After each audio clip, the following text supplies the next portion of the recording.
What defines you as a correctional officer?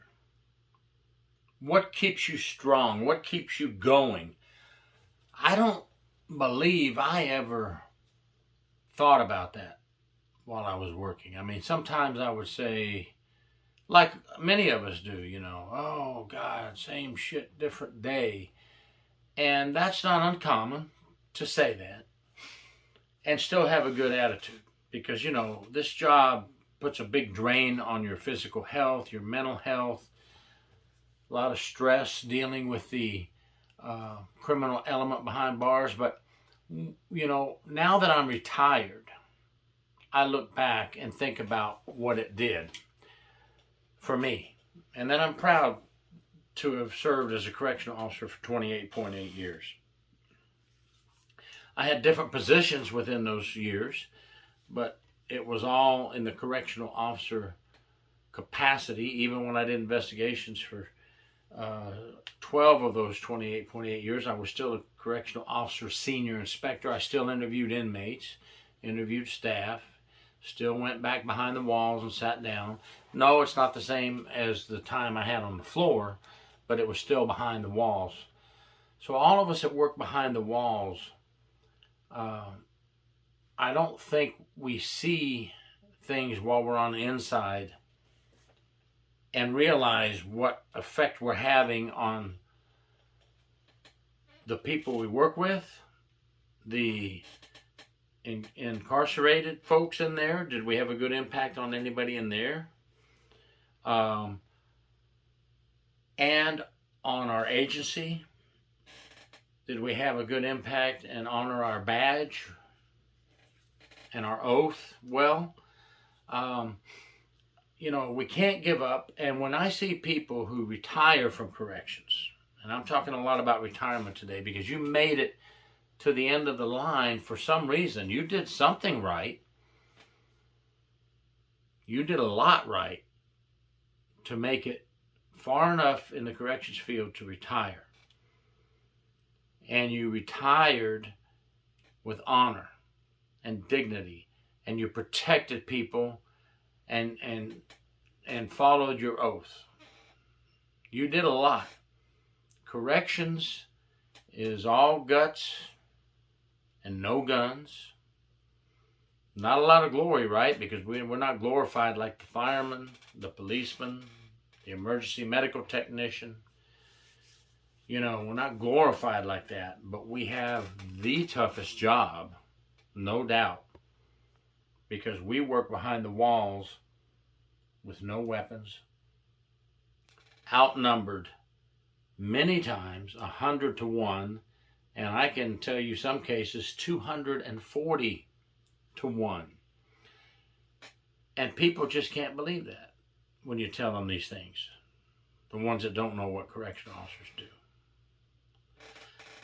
Looking from the outside in now, after retirement, I have to say, wow, how did we do that? My wife did 35 years. I did 28.8, but I had 10 years military prior to that.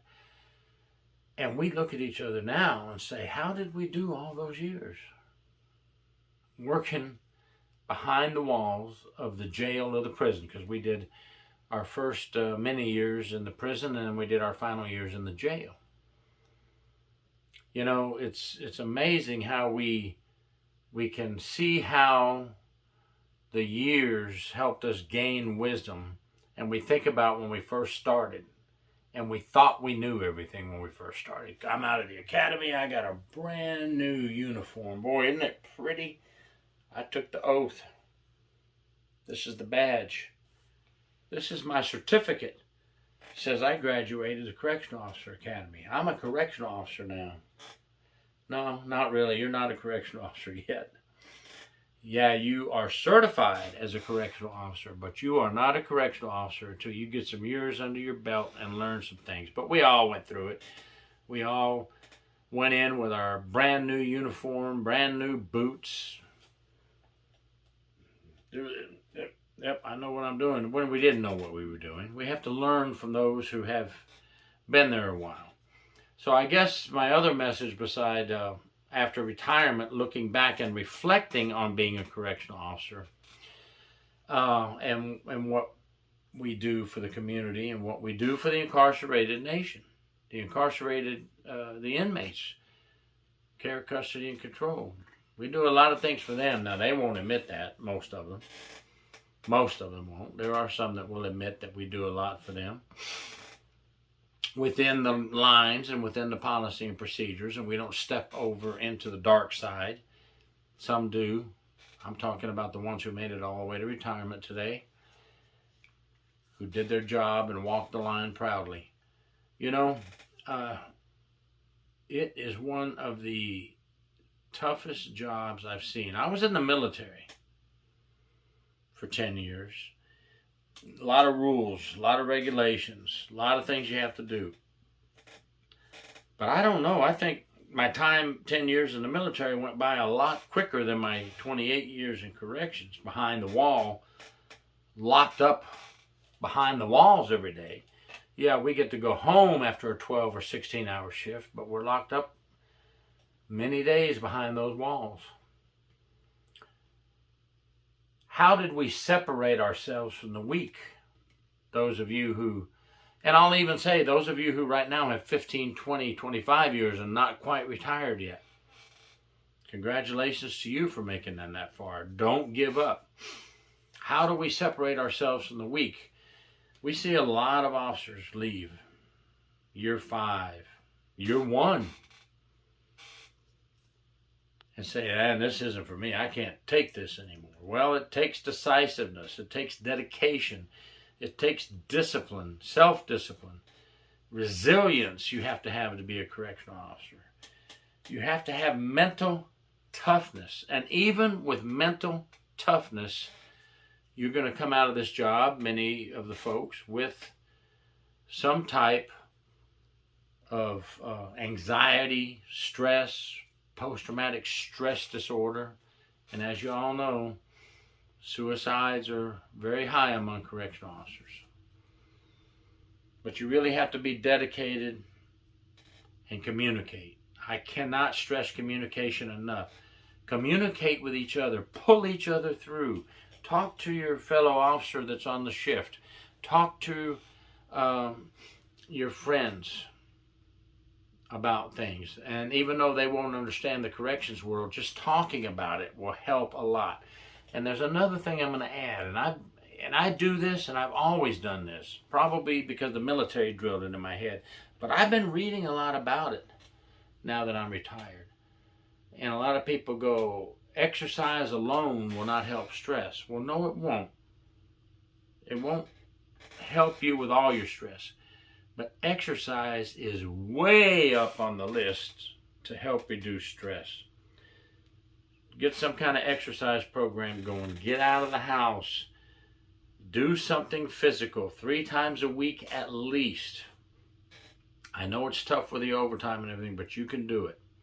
Because that physical exercise, jogging, running, weightlifting, swimming, any of those things, gardening, farming, hiking, fishing, hunting, they all will help you to get away from that world behind the razor wire and help your mental strength as well. Remember, you have to be mentally tough to be a correctional officer.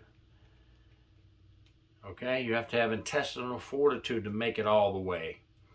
And I just want to take a few moments to try to get folks to say what keeps me strong as a correctional officer, what keeps me going, what defines me as a correctional officer, and when I retire, what will people look back and say about me? Those who worked with me, those who worked with me behind the prison walls. What will they say? Does it matter? No, it doesn't matter what they say. But if you did your job and everything, you want people. Come on, we're human. You want people to say, hey, I worked for that person and they were always good to work with. It's always a nice thing to hear, isn't it? You hear people say, I don't give a damn what anybody thinks about me. Well, that's true. We don't need to worry about whether other people think about us. You do what you got to do. I'll do what I got to do. But it's still nice to know that when you left corrections, you left some good thoughts in people's minds, and you helped some people along the way, and you did your job. Thank you very much. Gary York, True Prison Stories. Please subscribe.